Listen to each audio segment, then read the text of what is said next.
بسم اللہ الرحمن الرحیم۔ حضرت ابو ہریرہ رضی اللہ عنہ سے روایت ہے کہ نبی اکرم صلی اللہ علیہ وآلہ وسلم نے فرمایا، ایک آدمی راستے پر چل رہا تھا کہ اسے ایک کانٹے دار ڈالی ملی۔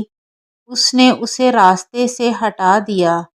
اللہ تعالیٰ نے اس کے اس کام سے خوش ہو کر اس کو بدلہ دیا، یعنی اس کی مغفرت فرما دی۔ جامعہ ترمذی حدیث نمبر 1958۔ حضرت اسماء بنت ابوبکر رضی اللہ عنہ کہتی ہیں کہ میں نے عرض کیا، اللہ کے رسول، میرے گھر میں صرف زبیر کی کمائی ہے، کیا میں اس میں سے صدقہ و خیرات کروں؟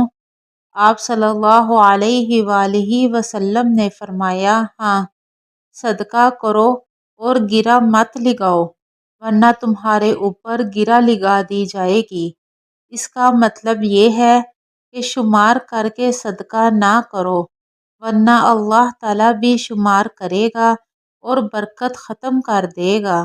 جامعہ ترمذی حدیث نمبر 1960۔ حضرت ابو ہریرہ رضی اللہ عنہ سے روایت ہے کہ نبی اکرم صلی اللہ علیہ وآلہ وسلم نے فرمایا، سخی آدمی اللہ سے قریب ہے، جنت سے قریب ہے، لوگوں سے قریب ہے اور جہنم سے دور ہے۔